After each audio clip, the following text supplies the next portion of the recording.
வணக்கம்.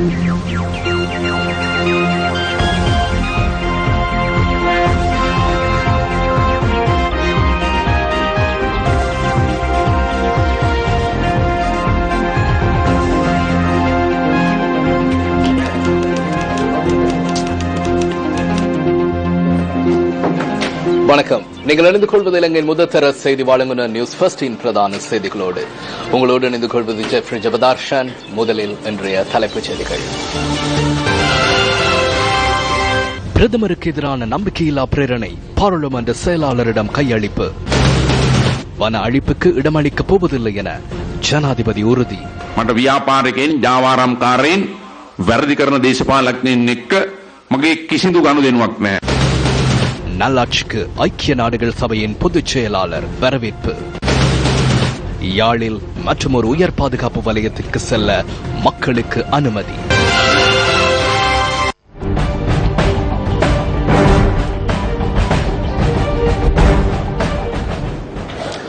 எந்த ஒரு வர்த்தகருக்கும் கார்டு அளிக்க இடமளிக்கப் போவதில்லை என ஜனாதிபதி மைத்ரிபால சிறிசேன தெரிவித்துள்ளார். புலனறுவையில் நடைபெற்ற தேசிய சுற்றாடல் தின நிகழ்வில் கலந்து கொண்டு உரையாற்றும் போதே அவர் இதனை தெரிவித்தார். இன்று அனுஷ்டிக்கப்படுகின்ற சர்வதேச சுற்றாடல் தினத்தின் பிரதான நிகழ்வு மெதிரிகிரிய பகுதியில் ஜனாதிபதி மைத்ரிபால சிறிசேன தலைமையில் நடைபெற்றது. புத்தகங்களில் இவ்வாறான தகவல்கள் குறிப்பிடப்பட்டுள்ள போதிலும் இலங்கையின் வனப்பகுதிகளின் எண்ணிக்கை கடந்த காலங்களில் குறைவடைந்துள்ளதாக ஜனாதிபதி குறிப்பிட்டுள்ளார்.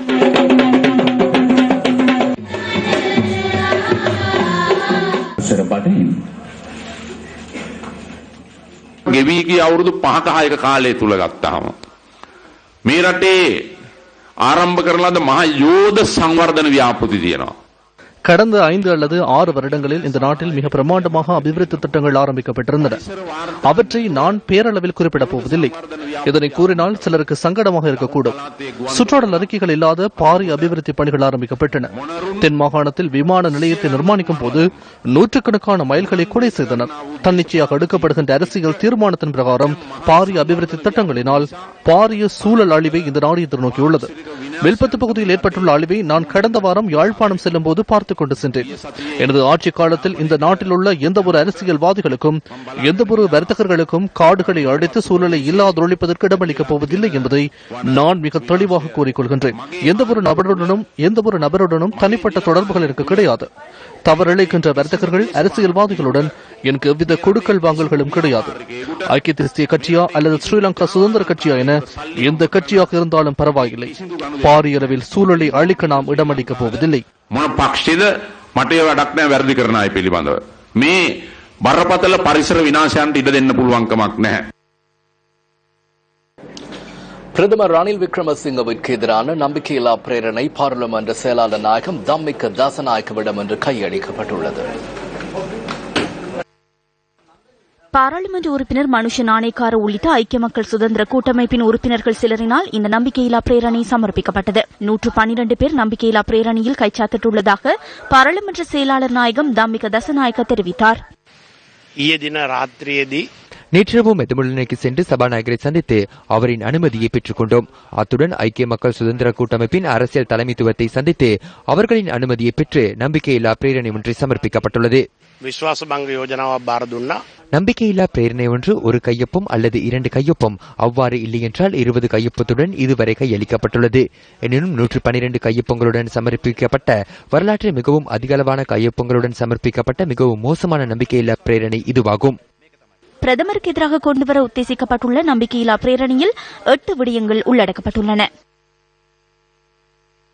அரசியலமைப்பிற்கு முரணான வகையில் பாராளுமன்றத்தில் பெரும்பான்மை ஆதரவின்றி பிரதமராக செயற்படுதல், பாரிய மற்றும் சிறிய அளவிலான அபிவிருத்தி திட்டங்கள் பலவற்றை இடைநிறுத்தியமை, சுயதொழில் புரிவோர்கள் மற்றும் வாழ்வாதாரம் இல்லாதொழிக்கப்படுதல், போலீஸ் கட்டளை சட்டத்தை மீறி இலங்கை போலீஸ் திணைக்களத்தை அரசியல்மயமாக்க செயற்பட்டமை, மத்திய வங்கியின் ஆளுநராக இலங்கை பிரஜை இல்லாத ஒருவரை நியமித்தமை, திரைசேரி முறைகள் விநியோகத்தின் ஊடாக நாட்டின் பாரிய நிதி பாதிப்புக்குள்ளானமை தொடர்பில் பொறுப்பு கூற வேண்டியமை, சர்வதேச உறவுகளில் பாரிய பாதிப்புகளை ஏற்படுத்தியமை, தனியார் துறை நம்பிக்கையை இழக்கும் வகையில் அரசின் நிதி கொள்கையை செயற்படுத்தியமை ஆகிய விடயங்கள் உள்ளடக்கப்பட்டுள்ளன.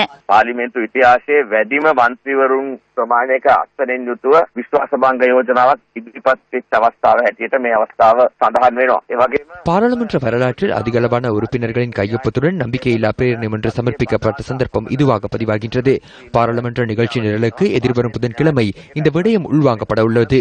பாராளுமன்ற நிகழ்ச்சி நிரலுக்கு உள்வாங்கப்பட்டதன் பின்னர் 5 நாட்கள் அந்த யோசனை அவ்வாறே வைக்கப்படும். 5 நாட்களின் பின்னர் கட்சி தலைவர்களின் கூட்டத்தை கூட்டி அதில் எடுக்கப்படுகின்ற தீர்மானத்தின் பிரகாரம் இந்த விடயம் விவாதத்திற்கு எடுத்துக் கொள்ளப்படும். கட்சி தலைவர்கள் தீர்மானிக்கும் திகதிக்கு இந்த விவாதம் இடம்பெறும். இவ்வாறான பிரேரணை ஒன்று சமர்ப்பிக்கப்பட்டதன் பின்னர் ஏனைய விடயங்களை விடவும் இந்த விடயத்திற்கு முன்னுரிமை வழங்கப்பட்டு விவாதிக்கப்படும் என்பதே பாராளுமன்ற சம்பிரதாயத்தில் உள்ள விடயமாகும். விவாதத்தின் பின்னர் குறைந்தளவான பெரும்பான்மையில் இது நிறைவேற்றப்பட்டால் அதுவே போதுமானதாக அமையும். ගැනීම පාර්ලිමේන්තු සම්ප්‍රදායට අනුව සිදු වෙනවා. විවාදයේ අවසානයේ පාර්ලිමේන්තුවේ සාමාන්‍ය பாராளுமன்றத்தை கலைத்தல், 20வது திருத்தத்தை கொண்டுவரல் மற்றும் மோசடிக்காரர்களை சட்டத்தின் முன் நிறுத்துதல் போன்ற விடயங்களின் போது மக்களின் அபிலாஷைகளுக்கு முன்னுரிமை அளிக்கப்பட வேண்டும் என பல பகுதிகளிலும் இன்று நடைபெற்ற நிகழ்வுகளில் வலியுறுத்தப்பட்டது. ஆளும் கட்சி சார்பில் பிரதமரும் எதிர்க்கட்சி சார்பில் நாமும் எழுந்து நின்று பாராளுமன்றத்தை கலைக்குமாறு பாராளுமன்றத்தில் ஒருமித்து குரல் கொடுத்தோம். சபாநாயகர் தமது ஆசனத்திலிருந்து அதனை ஆதரித்தார். வரலாற்றில் முதல் தடவையாக ஆளும் கட்சி, எதிர்க்கட்சி மற்றும் சபாநாயகர் என சகலரும் ஏகமனதாக எடுத்த தீர்மானம் இதுவென்று நான் நினைக்கின்றேன். அடுத்த சந்தர்ப்பம் ஜனாதிபதி கூறியது. அவ்வாறு கலைக்கப்படாவிட்டால் பிரதமரிடம் பெரும்பான்மை இல்லாது போகுமானால் புதிய அரசாங்கம் ஸ்தாபிக்கப்படும். பெரும்பான்மை உள்ள ஐக்கிய மக்கள் சுதந்திர கூட்டமைப்பின் தலைவர் ஒருவர் பிரதமரை நியமித்து அரசாங்கத்தை ஸ்தாபிக்க முடியும். சில வாரங்களுக்குள் பாராளுமன்றத்தை கலைப்பதற்கான நியமனமாகவே இந்த மாற்று வழி ஜனாதிபதிக்கு இருக்கின்றது.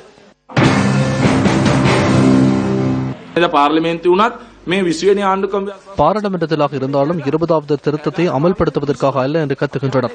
பாராளுமன்றத்தை கலைக்குமாறு கத்துகின்றனர். அது நியாயமா என்று நாம் கேட்கின்றோம். இந்த 7வது பாராளுமன்றம் 2016 ஆண்டு ஏப்ரல் மாதம் வரை உரியதாகும். அதற்கு முன்னர் கலைக்கு ஜனாதிபதிக்கு அதிகாரம் உள்ளது. அரசியலமைப்பின் பிரகாரம் ஜனாதிபதிக்கு அந்த அதிகாரம் இருக்கிறது. ஆனால் 20வது திருத்தம் நிறைவேற்றப்படக்கூடிய வாய்ப்பு இருக்கும் இந்த தருணத்தில் பாராளுமன்றத்தை ஜனாதிபதி கலைத்து விடுவார் என்று நாம் நம்பவில்லை.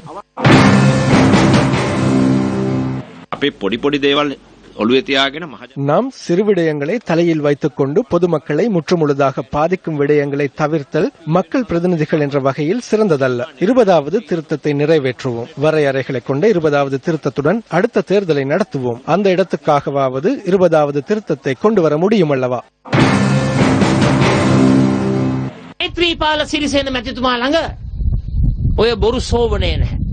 மைத்ரிபால சிறிசேனவிடம் பொய் பகட்டுகள் இல்லை. சிறு பிள்ளைகளின் கன்னத்தை செல்லமாக கொள்ளும் பாணி இல்லை. பொய்யாக பிள்ளைகளை தூக்கியதில்லை. அவர் அரசியல் நடிகர் அல்ல, அவர் அரசியல் செயற்பாட்டாளர். ஆகவே இந்த நாட்டு மக்கள் நடைமுறையில் சிறந்த தெளிவான தீர்மானம் ஒன்று எடுக்க வேண்டும்.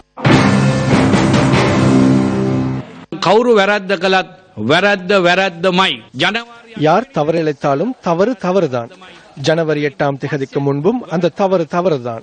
8ஆம் திகதிக்கு பின்னரும் அது அவ்வாறே இருக்கும். அதே போன்று ஒப்பந்த முகவர்கள் என சகலரும் இந்த சட்டத்தின் முன் நிறுத்தப்பட வேண்டும் என்ற நிலைப்பாட்டில் நாம் இருக்கின்றோம். ஆனால் அந்த போர்வையில் அரசியல் வேட்டையாடினால் அதனை நாம் எதிர்ப்போம். திருடர்கள் தண்டிக்கப்பட வேண்டும். திருடர்களுக்கு நிச்சயமாக தண்டனை விதிக்கப்பட்டு மோசடிகள் ஒழிக்கப்பட வேண்டும். முஸ்லிம்களின் கரையோர மாவட்டத்திற்கான சட்ட ரீதியான அங்கீகாரத்தை தற்போதைய பாராளுமன்றம் கலைக்கப்படுவதற்கு முன்பாக பெற்றுக் கொடுக்க முன்வருமாறு ஜனாதிபதி மைத்ரிபால சிறிசேனவுக்கு ஸ்ரீலங்கா முஸ்லிம் காங்கிரசின் தவிசாளர் பஷீர் சேகுதாவுத் கோரிக்கை விடுத்துள்ளார். கிழக்கு மாகாண முஸ்லிம்களுடன் தொடர்புபட்ட விடயங்களை தெளிவுபடுத்தும் வகையில் ஜனாதிபதிக்கு எழுதியுள்ள கடிதத்தில் ஸ்ரீலங்கா முஸ்லிம் காங்கிரசின் தவிசாளர் இதனை கூறியுள்ளார். அத்துடன் ஜனாதிபதிக்கு அனுப்பியுள்ள கடிதத்தின் பிரதியை பிரதமர் மற்றும் ஊடகங்களுக்கும் பஷீர் சேகுதாவுத் அனுப்பி வைத்துள்ளார். கரையோர மாவட்ட கோரிக்கையை நிறைவேற்ற தாமதமானால் குறைந்தபட்சம் தமிழ் பேசும் மக்களை பெரும்பான்மையாக கொண்ட பகுதிகளை உள்ளடக்கிய முழு அதிகாரம் கொண்ட மேலதிக அரசாங்க அதிபர் பணிமனையாவது நிறுவித்தருமாறு பஷீர் சேகுதாவுத் ஜனாதிபதியிடம் கேட்டுள்ளார். கிழக்கு மாகாண தமிழர்களின் பிரதான கோரிக்கையான சம்பூர் காணி பிரச்சினை தொடர்பில் காட்டிய கரிசனைக்காக ஜனாதிபதிக்கு நன்றி கூற கடமைப்பட்டிருப்பதாகவும் ஸ்ரீலங்கா முஸ்லிம் காங்கிரஸ் தவிசாளர் தனது கடிதத்தில் தெரிவித்துள்ளார். அம்பாறை கரையோர மாவட்டத்திற்கு முன்னோடியாக முழு அதிகாரம் பொருந்திய மேலதிக அரசு அதிபர் பணிமனையை ஸ்தாபிப்பதற்கான பொருத்த கடிதத்தை கடந்த ஜனாதிபதி தேர்தலின் போது அப்போதைய ஜனாதிபதி மஹிந்த ராஜபக்ச வழங்குவதற்கு தயார் நிலையில் இருந்ததாக பஷீர் சேகுதாவுத் தனது கடிதத்தில் குறிப்பிட்டுள்ளார். ஆயினும் தனது 2 அமைச்சு பதவிகளையும் ராஜினாமா செய்து அரசாங்கத்தில் கட்சியிலிருந்து வெளியேறிய ஸ்ரீலங்கா முஸ்லிம் காங்கிரஸ் ஜனாதிபதி தேர்தலில் வேட்பாளராகவிருந்த மைத்ரிபால சிறிசேனவுக்கு ஆதரவு அளிக்க தீர்மானித்ததாக அவர் நினைவுபடுத்தியுள்ளார். மறைந்த முன்னாள் ஜனாதிபதி ஜே.ஆர். ஜெயவர்தனவின் ஆட்சிக் காலத்தில் கிளிநொச்சி மாவட்டமும் கல்முனை மாவட்டமும் உருவாக்கப்படுவதற்கு எல்லை நிர்ணய ஆணைக்குழு சிபாரசு முன்வைத்திருந்த போதிலும் 1982 ஆண்டு கிளிநொச்சி மாவட்டம் மாத்திரமே உருவாக்கப்பட்டதுடன் அம்பாறை மாவட்ட முஸ்லிம்கள் உதாசீனப்படுத்தப்பட்டதாக பஷீர் சேகுதாவு தெரிவித்துள்ளார். இதன் பின்னர் 2002 ஆண்டு ஆட்சிக்கு வந்த ரணில் விக்ரமசிங்க தலைமையிலான ஐக்கிய தேசிய கட்சி அரசாங்கம் குழியாப்பிட்டி மாவட்டம், மகியங்கன மாவட்டம், அம்பாறை கரையோர மாவட்டம் என 3 புதிய மாவட்டங்களை உருவாக்க முன்வந்த போதிலும் இறுதியில் அது நிறைவேறாமல் போனது கவலைக்குரியதாகும் என்றும் அவர் சுட்டிக்காட்டினார். அதன் பின்னர் 2003 மேற்கொள்ளப்பட்ட புதிய முயற்சியின் பயனாக நிக்கவரட்டிய மாவட்டம், அம்பாறை கரையோர மாவட்டம் என்பவற்றுக்கான அமைச்சரவை தீர்மானம் நிறைவேற்றப்பட்டிருந்ததாக ஸ்ரீலங்கா முஸ்லிம் காங்கிரஸ் தவிசாளர் குறிப்பிட்டுள்ளார். ஆனபோதிலும் அன்றிலிருந்து இன்று வரை முஸ்லிம் மக்களுக்கான கரையோர மாவட்ட கோரிக்கையை நிறைவேற்ற முடியாமல் போயிருப்பது குறித்து அம்மாவட்ட முஸ்லிம் மக்கள் மிகவும் அதிருப்தி அடைந்துள்ளதாக ஜனாதிபதிக்கு அனுப்பி வைத்துள்ள கடிதத்தில் பஷீர் சேகுதாவுத் மேலும் சுட்டிக்காட்டியுள்ளார். இலங்கையின் ஜனநாயக உரிமைகளை பாதுகாத்து அனைத்து இனத்தவர்களுக்கிடையே சமாதான மற்றும் நல்லிணக்கத்தை கட்டியெழுப்புவதற்கு ஜனாதிபதியின் தலைமைத்துவத்துடனான அரசாங்கம் முன்னெடுத்துள்ள செயற்திட்டங்களை ஐக்கிய நாடுகளின் செயலாளர் நாயகம் பாராட்டியுள்ளார். ஜனாதிபதி மைத்ரிபால சிறிசேனவை தொலைபேசியில் தொடர்பு கொண்ட ஐக்கிய நாடுகளின் செயலாளர் நாயகம் பான் கி மூன் நேற்று பாராட்டுக்களை தெரிவித்துள்ளார். 19வது அரசியலமைப்பு திருத்தம் நிறைவேற்றப்பட்டமை மற்றும் அதனை நிறைவேற்றுவதற்காக ஜனாதிபதி மேற்கொண்ட பிரயத்தனம் தொடர்பில் பாராட்டியுள்ளதாக ஜனாதிபதி ஊடகப் பிரிவின் அறிக்கையில் குறிப்பிடப்பட்டுள்ளது. 20வது அரசியலமைப்பு திருத்தத்தினூடாக நாட்டில் புதிய தேர்தல் முறையை அறிமுகப்படுத்தி சிறந்த அரசியல் கலாச்சாரத்தை உருவாக்க எண்ணியுள்ளதாக ஜனாதிபதி மைத்ரிபால சிறிசேன இந்த தொலைபேசி கலந்துரையாடலின் போது கூறியுள்ளார். 20வது அரசியலமைப்பு திருத்தத்தை துரிதமாக நிறைவேற்ற வேண்டும் என்பதே தமது எதிர்பார்ப்பு என ஐக்கிய நாடுகளின் செயலாளர் நாயகம் தெரிவித்தார். அத்துடன் புதிய அரசாங்கத்தின் எதிர்கால திட்டங்களை வெற்றிகரமாக முன்னெடுக்க தேவையான எந்த ஒரு ஒத்துழைப்பையும் வழங்க தயாராக உள்ளதாகவும் பான் கி மூன் இதன்போது கூறியுள்ளார். 25 வருடங்களின் பின்னர் இன்று யாழ்ப்பாணம் பலாலி வசாவிளான் தெற்கு ஞான பைரவர் ஆலயத்தில் மக்கள் பொங்கல் வழிபாடுகளில் ஈடுபட்டனர். யாழ் வலிகாமம் வடக்கு உயர் பாதுகாப்பு வலயத்துக்குட்பட்ட இந்த ஆலயத்துக்கு செல்ல பிரதேச மக்கள் பெரும் முயற்சிகளை மேற்கொண்டனர். இன்று தமது ஆலயத்துக்கு செல்ல அனுமதி வழங்கப்பட்ட நிலையில் கண்ணீர் மல்க மக்கள் வழிபாடுகளில் ஈடுபட்டார்கள். யாழ்ப்பாணம் பலாலி வசாபுலான் தெற்கு பகுதி 1990 ஆண்டு உயர் பாதுகாப்பு வலயமாக பிரகடனப்படுத்தப்பட்டது. அதனைத் தொடர்ந்து அந்த பகுதியிலிருந்து ஞான வைரவர் ஆலயம் எவ்வித பராமரிப்புகளுமின்றி காணப்பட்டது. இந்நிலையில் ஆட்சி மாற்றத்தினை தொடர்ந்து குறித்த ஆலயத்துக்கு செல்வதற்கு மக்கள் அனுமதி கோரியிருந்த நிலையில் இன்று அனுமதி வழங்கப்பட்டது. இதனையடுத்து 25 வருடங்களின் பின்னர் வசாபுலான் தெற்கு ஞான வைரவர் ஆலயத்தில் பாரம்பரியமாக முன்னெடுக்கப்படும் பொங்கல் வழிபாடுகளில் பிரதேச மக்கள் இன்று கண்ணீர் மல்க ஈடுபட்டனர். நீண்ட நாட்களின் பின்னர் தமது சொந்த இடத்திற்கு சென்றமை மகிழ்ச்சி அளிப்பதாக பிரதேச மக்கள் தெரிவித்தனர். அத்துடன் விரைவில் தமது பிரதேசத்தில் தம்மை குடியமர்த்தவும் அரசாங்கம் அனுமதிக்க வேண்டும் என்றும் அவர்கள் கண்ணீர் மல்க கோரிக்கை விடுத்தனர். வீடுகளுக்கு நாங்கள் வேற இல்ல, காலம் பிரச்சனையில வலிக்கிட்டு போய் பிரச்சனை வருஷமாச்சு. இப்ப எங்கட வயலோட பார்க்க வந்திருக்கிறோம். இதே மாதிரி நாட்டு பிரச்சனை எங்களை வச்சிருக்க விட்டா காணும். கோயில் இந்த புளிய மரத்தை பாருங்க, இது 500 வருடத்துக்கு மேற்பட்ட புளி. புளியிலான் முதல் திருசூலத்துல நாங்க வைரவரை ஆதரிச்சு வந்த நாங்கள் 1910 ஆண்டு சின்னத்தம்பி அருளம்பெரும்பர் கனவு கண்டு தனக்கு ஒரு கோயில் அமைக்க சொல்லி அந்த இப்ப நீங்க பாக்குற கோயில் அமைக்கப்பட்டது 1910 ஆண்டு அளவில். இந்த நிகழ்வில் தமிழ் தேசிய கூட்டமைப்பின் பாராளுமன்ற உறுப்பினர்கள், பிரதேச சபை தவிசாளர் உள்ளிட்ட பலர் கலந்து கொண்டிருந்தனர். பாராளுமன்றத்தில் இருக்கின்ற சில கட்சிகள் பாராளுமன்றத்தை குழப்புகின்ற நடவடிக்கைகளில் ஈடுபடுவதாக கல்வி ராஜாங்க அமைச்சர் வி ராதாகிருஷ்ணன் தெரிவித்துள்ளார். வாழைச்சேனை அன்னூர் தேசிய பாடசாலையில் நடைபெற்ற நிகழ்வு ஒன்றில் கலந்து கொண்டு உரையாற்றும் போதே அவர் இதனை குறிப்பிட்டார். வாழைச்சேனை அன்னூர் தேசிய பாடசாலையில் நிர்மாணிக்கப்பட்ட ஆய்வுக்கூடம் இன்று மாணவர்களின் பாவனைக்கு கையளிக்கப்பட்டது. கல்வி ராஜாங்க அமைச்சர் வி ராதாகிருஷ்ணனின் தலைமையில் நடைபெற்ற இந்த நிகழ்வில் கிழக்கு மாகாண கல்வி அமைச்சர் மற்றும் கல்வி அதிகாரிகள் உள்ளிட்ட பலர் கலந்து கொண்டனர். இந்த ஆய்வுக்கூடத்தில் மொழியியல் ஆய்வுக்கூடம், தகவல் தொழில்நுட்ப ஆய்வுக்கூடம், தொலைக்கல்வி ஆய்வுக்கூடம், கணித ஆய்வுக்கூடம் என்பன அமையப்பெற்றுள்ளன. அரசியலிலே பல்வேறு பிரச்சனைகள் நடக்கின்றன. பாராளுமன்றம் இன்று பாராளுமன்றமாக இயங்குவதில்லை. உங்களுக்கு தெரியும், எந்த விஷயமும் இப்பொழுது பாராளுமன்றத்தில் நிறைவேற்றுகின்ற அதிகாரம் இல்லாமல் இருக்கின்றது. அதற்கு காரணம் அங்க இருக்கின்ற அந்த கட்சி அமைப்புகள் அப்படி ஆகிவிட்டது. ஆகவே பாராளுமன்றத்துக்கு போகின்ற உறுப்பினர்கள் பாராளுமன்றத்திலே நாங்கள் இந்த சமூகத்துக்கு என்ன தேவை என்பதை தான் நாங்கள் அங்க பற்றி பேச வேண்டுமே தவிர அனாவசியமான கூச்சல் குழப்பமிட்டு அந்த பாராளுமன்றத்தை குழப்புகின்ற நிலையிலே இன்று ஈடுபட்டிருக்கின்றது இந்த மாணவ சமுதாயத்துக்கும் ஒரு பாதிப்பு. ஏன்னா டெய்லி மாணவர்கள் வரார்கள் பாராளுமன்றத்துக்கு வந்து பாக்குறாங்க இங்க என்ன நடக்குதுன்னு. அங்க நல்ல வார்த்தைகள் பேசுவதை விட தகாத வார்த்தைகள் பேசுவது அதிகமாக இருக்கின்றது. இந்த சமுதாயத்திற்கு எப்படி ஒரு நல்ல பழக்க வழக்கங்களை உருவாக்க முடியும்? ஆகவே நல்ல பழக்கங்களை உருவாக்கக்கூடிய ஒரு ஸ்தானமாக அந்த பாராளுமன்றம் அமைய வேண்டும். அதற்கான முன்னோடியாகத்தான் 2,25,00,000 பேர்ல 225 பேர் மட்டும்தான் அந்த பாராளுமன்றத்துக்கு போக முடியும். நட்டத்தில் எரிபொருள் விற்பனை செய்தாலும் விலை அதிகரிக்கவோ விநியோகத்தை மட்டுப்படுத்துவதற்கோ திட்டமில்லை என ஐஓசி நிறுவனம் தெரிவித்துள்ளது. விலை திருத்தம் தொடர்பான அரசாங்கத்தின் உரிய விலை சூத்திரத்தை எதிர்பார்த்துள்ளதாக ஐஓசி நிறுவனத்தின் முகாமைத்துவ பணிப்பாளர் சுபோத் டாக்வால் தெரிவித்துள்ளார். பெட்ரோல் மற்றும் டீசல் விற்பனையில் 17% சந்தை வாய்ப்பை இலங்கையில் தக்கவைத்துக் கொண்டுள்ள ஐஓசி நிறுவனம் தனது விநியோகத்தில் 50% குறைப்பதற்கு தீர்மானித்துள்ளதாக தகவல்கள் வெளியாகியுள்ளன. இது தொடர்பாக ஐஓசி நிறுவனத்தின் முகாமைத்துவ பணிப்பாளர் சுபோத் டக்வாலிடம் நியூஸ் ஃபர்ஸ்ட் வினவியது. நாங்கள் இதுவரையில் எங்கள் விநியோகத்தை குறைக்கவில்லை. கடந்த 3 அல்லது 4 மாதத்திற்குள் விலை குறைப்பின் பின்னரும் கேள்வி அதிகரிக்கப்பட்டுள்ளது. இதன்போது நாங்கள் விநியோகத்தை குறைக்கவில்லை. கடந்த வருட விநியோகத்தை இந்த வருடமும் தக்க வைத்துக் கொள்வதே எமது நோக்கமாகும். ஆகவே எவ்விதமான குழப்பமும் தேவையில்லை. எவ்வாறாயினும் அரசாங்கம் 1 லிட்டர் பெட்ரோலில் 66 ரூபாய் மற்றும் 1 லிட்டர் டீசலில் 17 ரூபாவும் வரி அறவிட்டமை மற்றும் உலக சந்தையில் எரிபொருளின் விலை அதிகரித்தமை ஊடாக நட்டத்திலேயே எரிபொருள் விற்பனை செய்யப்படுவதாக அவர் தெரிவித்தார். நாங்கள் நட்டத்திலேயே விற்பனை செய்கின்றோம். உலக சந்தையில் ஒரு பீப்பாய் $45 காணப்பட்ட சந்தர்ப்பத்திலேயே நாங்கள் விலை குறைத்தோம். அன்றிலிருந்து இன்று வரையில் ஒரு பீப்பாய் $66 அதிகரித்துள்ளது. ஆகவே 1 லிட்டர் பெட்ரோலில் 28 தொடக்கம் 30 ரூபாய் வரையில் நட்டம் எதிர்கொள்ள வேண்டியுள்ளது. டீசலில் சிறிய அளவு நட்டமே காணப்படுகின்றது.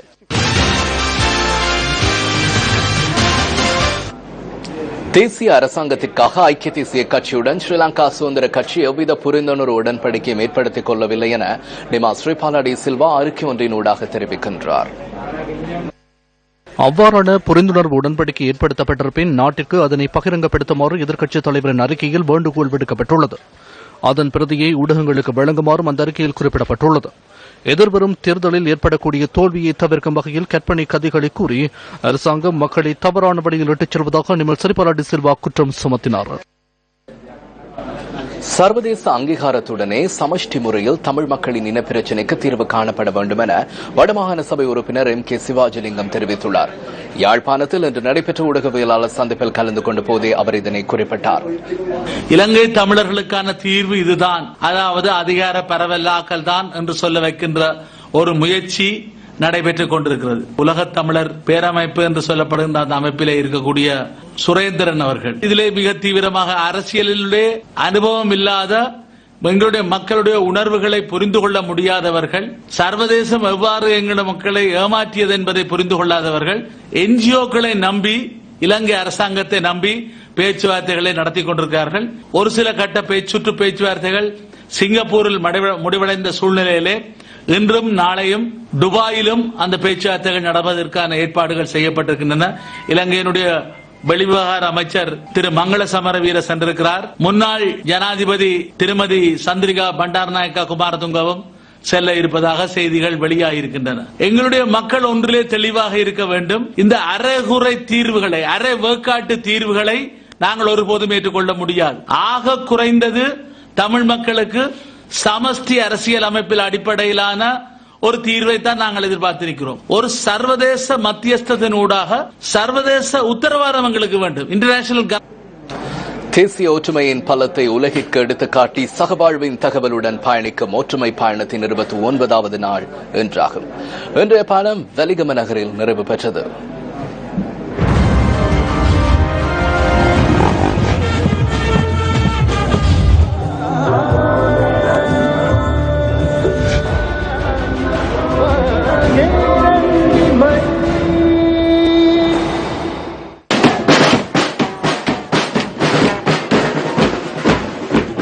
மக்களின் மனங்களை ஒன்றிணைக்கும் வகையில் கிராமங்கள் தோறும் பயணிக்கும் தேசத்தை ஒன்றிணைக்கும் ஒற்றுமை பயணம் கம்புருப்பிட்டியவில் இன்று ஆரம்பமான சந்தர்ப்பத்தில் பெருந்திரளான மக்கள் கலந்து கொண்டிருந்தனர். வாத்திய குழுக்கள் முன்னோக்கி சென்ற ஒற்றுமை பயணத்துக்கு கம்புருப்பிட்டியவில் அமோக வரவேற்பு அளிக்கப்பட்டது. வரையறுக்கப்பட்ட கேபிட்டல் மகாராஜா நிறுவனத்தின் குழும பணிப்பாளர்களான ஏஷனி முதலிகை மற்றும் அனுராத ஜாசிங் உள்ளிட்ட நிறைவேற்ற அதிகாரிகள், தேசிய இளைஞர் சபை மன்றத்தின் அதிகாரிகள் உள்ளிட்ட விருந்தினர்கள் இந்த நிகழ்வில் பங்கேற்றிருந்தனர்.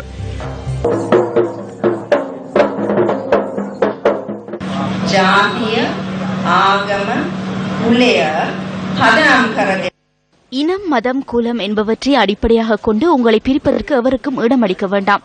இதனால் எமது அடுத்த தலைமுறைக்கு வன்முறைகளற்ற சமாதானமான ஒரு நாடு உருவாகின்றது. இலங்கையில் முன்னணி நிறுவனமான கேபிட்டல் மகாராஜா நிறுவனம் எந்தளவு சவால்கள், தடைகள், குற்றச்சாட்டுகள் இருந்தாலும் சமூகத்தின் தேவைக்காக முன்னின்று செயற்படுகின்றது. රටේ අනාගතය වෙනුවෙන් ජාතියේ පොදු යහපත උදෙසා නොපසුබස්නා වීරියෙන් දැවැන්ත මෙහෙවරක යෙදෙනවා. சகவாழ்விற்காக முன்னெடுக்கப்படும் ஒற்றுமை பயணத்துக்கு வாழ்த்து தெரிவிப்பதற்காக கூடியிருந்த கம்புருப்பிட்டிய மக்கள் மத்தியில் இருந்த சிலர் இசைத்த பாடல் பலரது கவனத்தையும் ஈர்த்தது.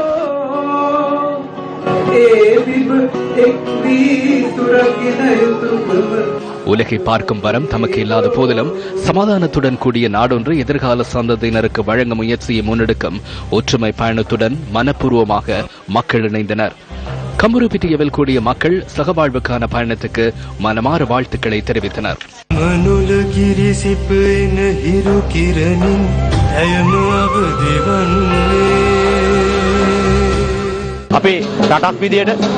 நாங்கள் இந்த நாட்டின் இனம் என்ற வகையில் காலத்தின் தேவைக்கேற்ப நல்லிணக்கத்தை வளர்க்கும் சந்தர்ப்பம் உருவாகியுள்ளது.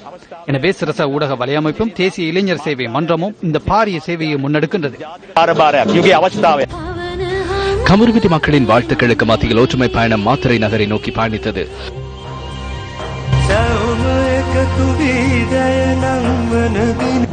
ஒற்றுமை பயணத்தை வரவேற்பதற்காக மாத்தறை நகரில் நிகழ்வு ஒன்று ஏற்பாடு செய்யப்பட்டிருந்தது. மகாநாமா பாலத்துக்கு அருகில் ஒற்றுமை பயணத்துக்கு அமோக வரவேற்பு அளிக்கப்பட்டது. வரையறுக்கப்பட்ட கேபிட்டல் மகாராஜா நிறுவனத்தின் குழும பணிப்பாளர் மற்றும் பிரதம நிறைவேற்ற அதிகாரி மோகன் பராரா உள்ளிட்ட நிறைவேற்ற அதிகாரிகள் இந்த சந்தர்ப்பத்தில் கலந்து கொண்டிருந்தனர். சந்தர்ப்பத்தில் தேசிய இளைஞர் சபைகள் மன்றத்தின் மாத்தறை மாவட்ட உதவி பணிப்பாளர் DLLA ஜாசேகர உள்ளிட்ட பலரும் பிரசன்னமாக இருந்தனர். மாத்தறை பஸ் நிலையத்துக்கு அருகில் இடம்பெற்ற ஒற்றுமை பயணத்துக்கு வாழ்த்து தெரிவிக்கும் நிகழ்வு பல அம்சங்களை கொண்டு அமைந்திருந்தது. மாத்தறை ஊடகவியலாளர்கள் அமைப்பின் உறுப்பினர்களும் மாத்தறை கைத்தொழில் மற்றும் வணிக மன்ற உறுப்பினர்களும் சகவாழ்விற்கான தகவலுடன் பயணிக்கும் ஒற்றுமை பயணத்துக்கு வாழ்த்து தெரிவித்தனர். Ranbhoomi Rally for Unity has been instrumental in taking the message of peace.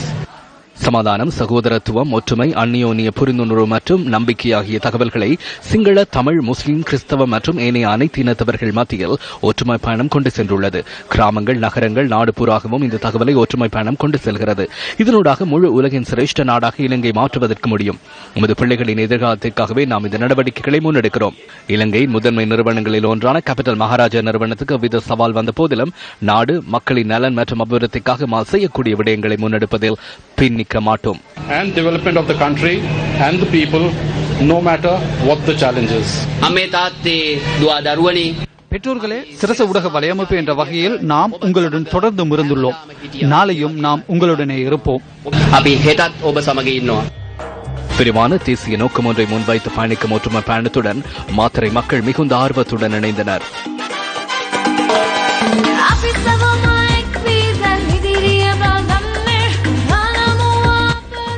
மாத்திரையின் நாமத்தை பதிவு செய்த ஒற்றுமை பயணம் இன்றைய பயண முடிவிடமான வெலிகம நகரை நோக்கி இன்று மாலை பயணத்தை ஆரம்பித்தது. இலங்கை தொழிலாளர் காங்கிரசின் பொதுச் செயலாளர் ஆறுமுகன் தொண்டமான் ஜனாதிபதி மைத்ரிபால சிறிசேனவை சந்தித்து கலந்துரையாடியுள்ளார். இந்த சந்திப்பு ஜனாதிபதி வாசஸ்தலத்தில் நேற்று நடைபெற்றுள்ளது. அரசியலமைப்பு சபைக்கு இந்திய வம்சாவளி மக்கள் சார்பில் ஒருவரை நியமிக்க வேண்டும் என்ற கோரிக்கையை ஆறுமுகம் தொண்டமான் ஜனாதிபதியிடம் கேட்டுக் கொண்டுள்ளார். இதன் பிரகாரம் அரசியலமைப்பு சபைக்கு முன்னாள் அமைச்சரும் மூத்த அரசியல்வாதியுமான PB தேவராஜாவை நியமிக்க நடவடிக்கை எடுக்குமாறு இலங்கை தொழிலாளர் காங்கிரசின் பொதுச் செயலாளர் ஆறுமுகம் தொண்டமான் ஜனாதிபதியிடம் பரிந்துரை செய்துள்ளார். இந்திய வம்சாவளி மக்கள் சார்பில் இலங்கை தொழிலாளர் காங்கிரசினால் பரிந்துரை செய்யப்பட்டுள்ள மூத்த அரசியல்வாதியான PB தேவராஜாவின் அரசியல் வாழ்க்கை தொடர்பிலான ஒரு பார்வை அடுத்து 1930 ஆண்டு பிப்ரவரி மாதம் 21ஆம் தேதி PB தேவராஜ் பிறந்தார். தனது ஆரம்ப கல்வியின் பின்னர் பல்கலைக்கழக பிரவேசத்தின் போது 1945ஆம் ஆண்டு அரசியலுக்குள் பிரவேசித்துள்ளார். தனது அரசியல் வாழ்க்கையை கம்யூனிஸ்ட் கட்சியின் ஊடாகவே அவர் ஆரம்பித்திருந்தார். உயர்கல்விக்காக இங்கிலாந்து சென்ற PB தேவராஜ் அங்கு பொதுநலவாய் அமைப்பின் இளைஞர்கள் பேரவையின் செயலாளராகவும் கடமையாற்றியுள்ளார். அதன் பின்னர் மீண்டும் தாயகம் திரும்பிய PB தேவராஜ் மூத்த அரசியல்வாதியான சாமியமூர்த்தி தொண்டமானின் அழைப்பின் பேரில் இலங்கை இந்திய காங்கிரசின் உதவி செயலாளராகவும் கடமையாற்றினார். அதனைத் தொடர்ந்து 1989ஆம் ஆண்டு ஐக்கிய தேசிய கட்சியில் போட்டியிட்டு இலங்கை தொழிலாளர் காங்கிரஸ் சார்பில் பாராளுமன்றத்துக்குள் கால் தடம் பதித்தார். அந்த காலப்பகுதியில் இந்து கலாசார அமைச்சராக PB தேவராஜ் கடமையாற்றியதோடு பின்னர் இடம்பெற்ற ஆட்சி மாற்றத்தினால் பாராளுமன்றத்தை பிரதிநிதித்துவப்படுத்தி மலையக மக்களுக்காக குரல் எழுப்பியுள்ளார். 2001ஆம் ஆண்டு வரை PB தேவராஜ் பாராளுமன்றத்தை பிரதிநிதித்துவப்படுத்தியிருந்தார். இவ்வாறான அரசியல் பின்புலத்தை கொண்ட PB தேவராஜின் பெயர் அரசியல் அமைப்பு சபைக்குள் இந்திய வம்சாவளி மக்கள் சார்பில் உள்வாங்கப்பட வேண்டும் என இலங்கை தொழிலாளர் காங்கிரசின் பொதுச் செயலாளர் ஆறுமுகம் தொண்டமான் ஜனாதிபதியிடம் கோரிக்கை விடுத்துள்ளமை குறிப்பிடத்தக்கது. முன்னாள் பார்லிமெண்ட் உறுப்பினர் நடராஜா ரவிராஜின் கொலைக்கு பயன்படுத்தப்பட்டதாக சந்தேகிக்கப்படும் முச்சக்கர வண்டி அடையாளம் காணப்பட்டுள்ளதாக கொழும்பு நீதவான் நீதிமன்றத்தில் குற்ற புலனாய்வு திணைக்களம் என்று அறிவித்துள்ளது. இது தொடர்பான விரிவான தகவல்களை எமது அடுத்த பிரதான செய்திகளில் எதிர்பாருங்கள். நீர் வழங்கல் திட்டத்திற்கு எதிர்ப்பு தெரிவித்து வெளிமட ஹக்கல தோட்ட மக்கள் இன்று ஆர்ப்பாட்டத்தில் ஈடுபட்டனர். வெளிமடை நுவரலியா பிரதான வீதியை மறித்து பொர்கஸ் சந்தையில் இந்த ஆர்ப்பாட்டம் முன்னெடுக்கப்பட்டது. ஹக்கலை தோட்டத்திலிருந்து பொர்கஸ் பகுதிக்கு நீர் விநியோகிப்பதற்கான திட்டம் நாளை ஆரம்பிக்கப்படவிருந்த நிலையில் இன்று ஆர்ப்பாட்டம் முன்னெடுக்கப்பட்டது. இந்த நீர் வழங்கல் திட்டத்தினால் எதிர்காலத்தில் நீர் தட்டுப்பாடு ஏற்படும் என்ற அச்சம் காரணமாக இந்த திட்டத்தினை நிறுத்துமாறு கோரி ஆர்ப்பாட்டம் செய்யப்பட்டிருந்தது. தோட்ட மக்களுங்க என்னத்தை போனாலும் பரவாயில்ல, ஓட்ட மட்டும் பெற்றுட்டு போறாங்க. எங்களுக்கு எதுவுமே செஞ்சு கொடுக்க மாட்டேங்கிறாங்க.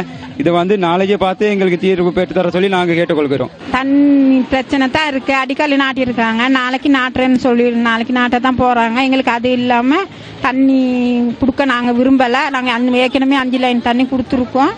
இந்த ஆர்ப்பாட்டத்தில் பெருமளவிலான மக்கள் கலந்து கொண்டிருந்தனர். இத்துடன் இரவு 8 மணி நியூஸ் ஃபர்ஸ்டின் பிரதான செய்தி அறிக்கை நிறைவு பெற்றது. அடுத்த பிரதான செய்தி அறிக்கையை 10:45 எதிர்பாருங்கள். வணக்கம்.